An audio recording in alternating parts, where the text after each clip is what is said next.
My name is Jenny Smith. I have a C6-7 spinal cord injury. I sustained that spinal cord injury at the age of 16, 22 years ago. And for the past 3 years, I've been working out at the Frazier Fitness and Wellness Center. At the Frazier Community Fitness and Wellness Center, I am able to work out several times a week. This just helps me with everyday activities, transferring, pushing a chair, just all those things that we do every single day. And it also helps with my sports activities, so with rowing and with rugby, just staying strong, getting that extra bit of strength that I wouldn't otherwise have.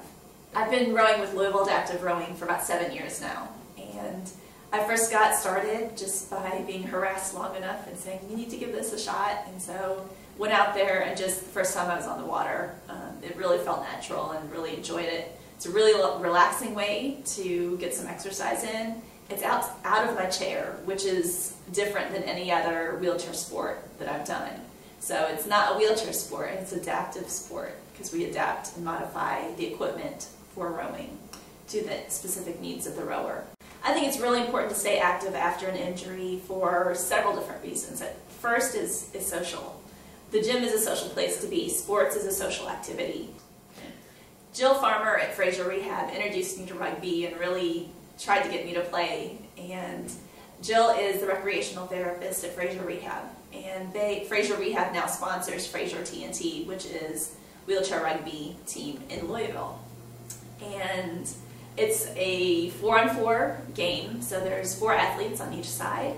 All of them are quadriplegics, so there's impairment in all 4 limbs. That can also be a quadruple amputee.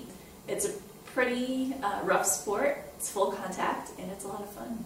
I believe right after an injury, you have absolutely no clue what you're capable of doing. 22 years ago, I would have no clue that I would be able to play rugby, to be able to row, play tennis, go to Afghanistan, go to Mexico, be able to do so many different activities. And so I think right after an injury, just to focus on what you're capable of doing. That might just be pushing down the hallway at Frazier in a manual chair. That might be working out. Just step by step, focusing on what you are capable of doing and gradually increasing your independence, whatever that might look like.